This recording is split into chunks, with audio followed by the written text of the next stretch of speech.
भारतीय मानक समय के बारे में मुख्य बातें। ऐतिहासिक संदर्भ। आईएसटी को अपनाने का इतिहास 1947 से ही है, जब भारत को ब्रिटेन औपनिवेशिक शासन से स्वतंत्रता आज़ादी मिली थी।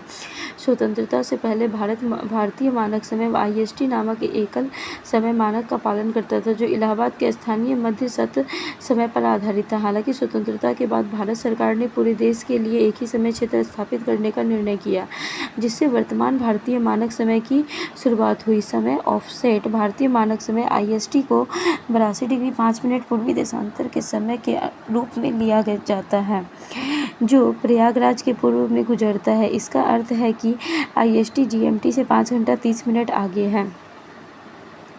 Daylight saving time. भारत में डेलाइट सेविंग टाइम यानी डीएसटी का पालन नहीं किया जाता है। कुछ देशों के विपरीत, जहां गर्मियों के महीनों में घड़ियों को 1 घंटा आगे कर दिया जाता है, भारतीय मानक समय पूरे वर्ष स्थिर रहता है।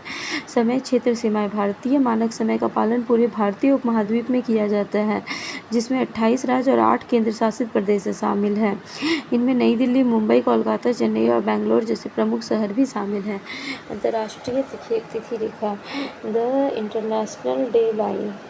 अंतर्राष्ट्रीय तिथि रेखा यानी आईडीएल एक काल्पनिक रेखा है, जो प्रसाद महासागर के देशांतर की 180वीं मध्याह्न रेखा का अनुसरण करती है। यह एक कैलेंडर दिवस को दूसरे से अलग करने वाली सीमा के रूप में कार्य करती है।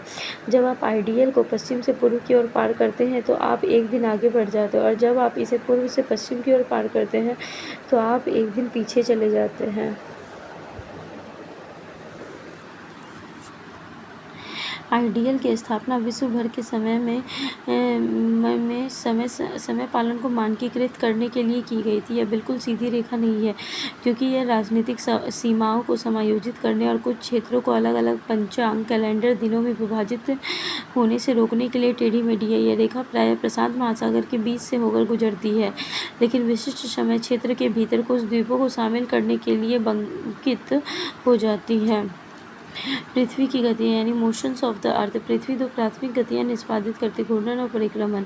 घूर्णन यानी रोटेशन। परिभाषा: पृथ्वी अपनी अक्ष पर घूमती है, इस गति को घूर्णन कहते हैं। दिशा: इस घूर्णन की दिशा पश्चिम से पूर्व की ओर होती है। अक्ष: उत्तरी ध्रुव पृथ्वी के केंद्र और दक्षिणी ध्रुव से होकर गुजरने वाली एक काल्पनिक प्रतिव्यासांत यानी एंटीपोडल रेखा है। समय: एक पूर्ण चक्कर लगाने में 24 घंटे यानी 23 घंटे 56 मिनट 4 सेकंड लगते। प्रभाव: दिन और रात बराबर होते हैं।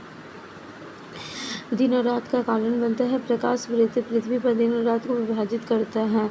नत अक्ष: पृथ्वी का अक्ष सामान्य से 23.5 डिग्री या अपने अक्षीय कक्ष